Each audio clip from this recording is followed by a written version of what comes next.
Elon Musk va-t-il abandonner l'Ukraine? Le patron de Tesla pourrait bientôt arrêter d'aider Kiev comme il le fait aujourd'hui avec Starlink. Starlink, c'est ce réseau de satellites lancé par SpaceX, une autre entreprise d'Elon Musk, et qui permet d'avoir accès à Internet presque n'importe où dans le monde. Dès le début de la guerre, en février, SpaceX a offert gratuitement ses services à l'Ukraine. Et ça a tout changé. Les cyberattaques de la Russie avaient beaucoup moins d'effet, et les soldats ukrainiens pouvaient communiquer ou utiliser des drones, même en l'absence de réseau classique. Sauf que, vous vous en doutez sûrement, mais gérer une flotte de satellites en orbite et près de 20 000 terminaux terrestres, ça coûte cher.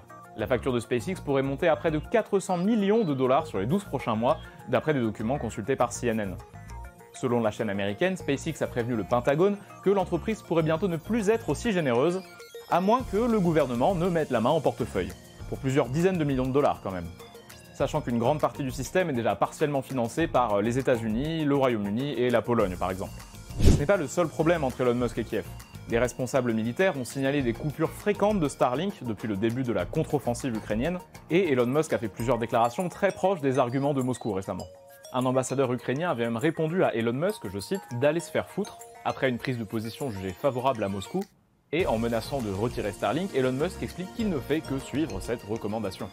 Et vu les états d'âme du milliardaire autour du rachat de Twitter, le futur de la guerre est peut-être entre les mains d'un homme totalement imprévisible.